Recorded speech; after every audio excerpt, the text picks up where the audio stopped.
Okay, so in some ways it's a shame that a number of people are away today because this is really important. But what I'm glad about is that the young people are here. We've got a good number of young people here because this is about the future of the church, and that affects them more than it affects most of us. So, as a church, over the last year, we have been praying. We set out to pray.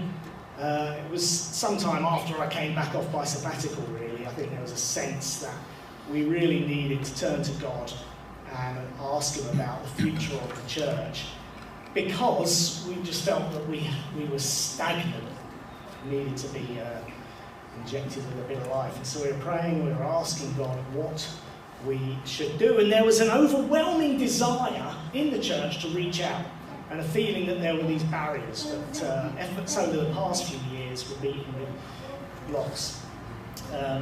We were wanting to reach out to be connecting with our local community. Meanwhile, there was also this parallel question about the manse, this house that we own as a church, that I live in with the family. What do we do with the manse? It's a house with a lot of problems. It's got a lot of good things. It's a lovely big house you could do a lot with, but it's also full of problems.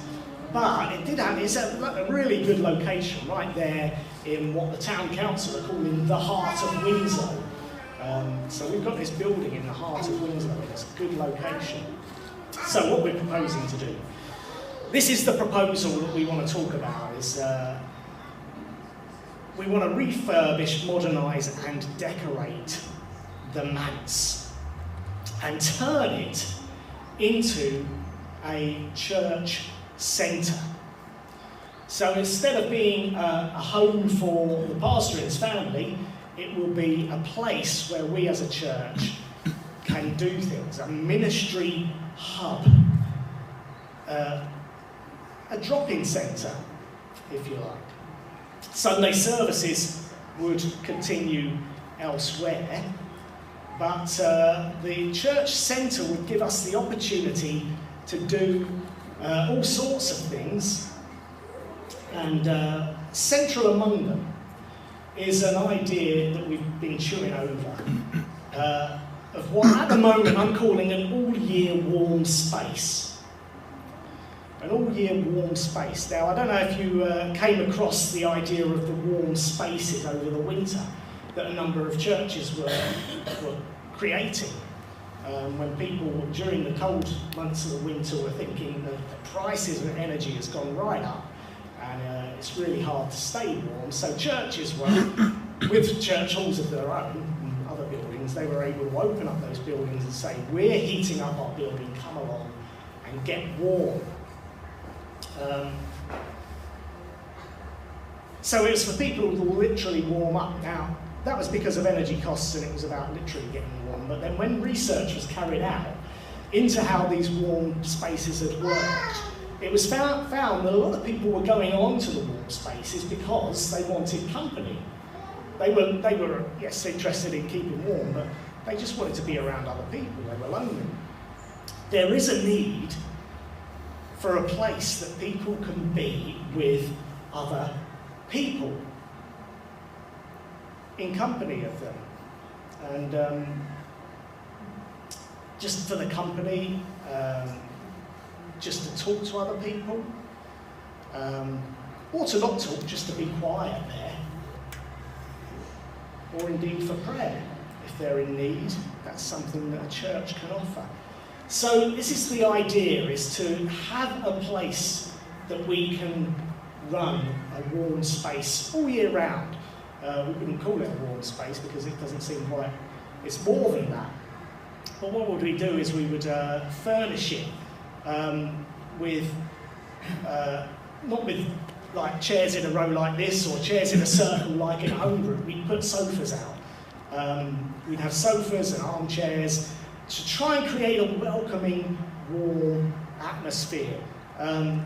Maybe have board games and puzzles and reading material there to create a relaxed atmosphere and somewhere you can have a drink, because if you go into a church building anywhere, you've got to be offered a coffee or tea or a cold drink.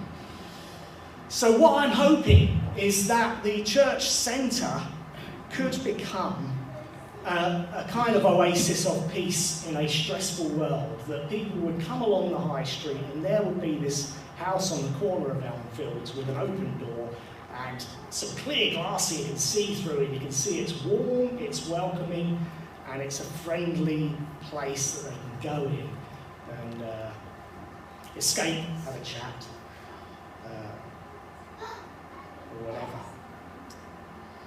There are other activities, because it's a big enough building with enough rooms that we could do other things, such as the CAP money course that we've run in the past, that I think is really valuable, more so than ever these days. The Christianity Explored course or an Alpha course, church meetings could happen there, social events, craft and art groups, music groups.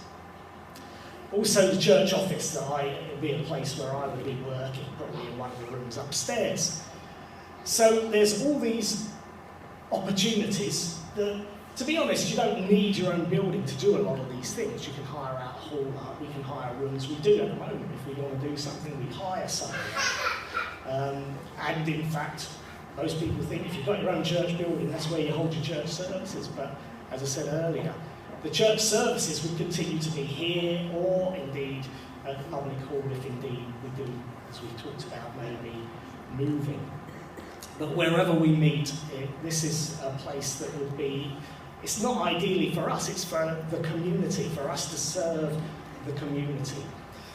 So the next steps are to really identify the structural issues with the house. We've already had a damp survey carried out because we're aware that damp is an issue, but we want to figure out, is this something that can be solved? Can we, and how much is it going to cost to solve the rising damp, the penetrating damp, those kinds of things.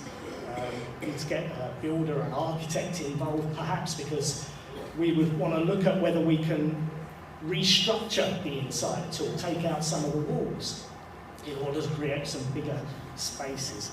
And of course we'd have to go to the county to talk about change of use. We hopefully wouldn't need to get planning permission because we're not doing anything new, we're not building a new building, but it would have to be changed from residential to something else. And rehoming the Points family, who of course need somewhere to live, and in fact we have looked at a couple of places already,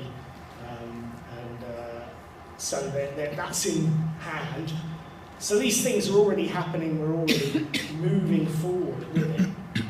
But what do I need from you? What are we asking as a leadership team? This is something that we're excited about. This is something that we think is the culmination of this last year or so of praying, asking God for guidance. But as a leadership team, we're not going to do this obviously on our own. This is something that the church has got to decide to do. And we're going to organise a members' meeting to talk about it in more depth in the coming weeks. Stay tuned to hear more about that. But what we want to do, straight away we need to be praying about this. This is something we want to pray about, and we need to pray about. And that's something that we can all be doing right now, is praying for God's guidance, for God to give us wisdom, for God to open the doors where they need to be opened, and indeed to close doors if that's what we should be not pursuing this. Not yet, but money. I don't like asking for money. I don't think any pastor does. But it's not going to be cheap to solve the problems of the manse, to restructure, modernise and decorate the manse. Costs money, and so at some point we're going to need to raise that money. So we need to ask ourselves, is that something that we're willing to financially contribute? And then possibly even more difficult than money is time. To run this idea of a warm space, we need people there to run it. And I'm thinking, even if we just opened for 2 hours a day, that's what we want to do, because the last thing we want is to set up this church centre and then to lock the door. And the most times that people come by, they see a locked door. And they think, well, that's that church for you. It's locked. Even just opening it for 2 hours a day is going to take a lot of time and volunteers and a rota of people saying, yes, I'm willing to be there on a Tuesday for 2 hours or whatever.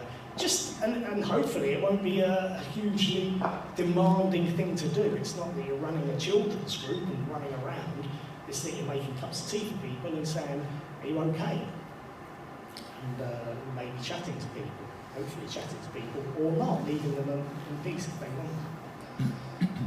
Prayer, money, and time when it finally is up and running. But most of all, prayer, because unless the Lord builds the house, the builders labour in vain. This is not going to happen if it's just us saying, yeah, we think this is what should be. This has got to be something that God is with us, and we need to ask Him to be with us. So, I'm presenting this today. I thought this was a good one because we're going to be eating together, so it's a chance to talk about it afterwards, to be a little chewed over. If you've got any questions, you can talk to me, Margaret, Mike, will be.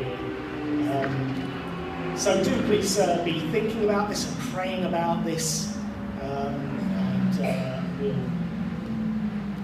let you know about next steps as we find them, and let you know about the church meeting, the members meeting when that comes around. So. Exactly. Have I left any crucial thing out, Margaret or Mike? Okay. So I hope that's good and clear for you. And yeah, thank you for listening.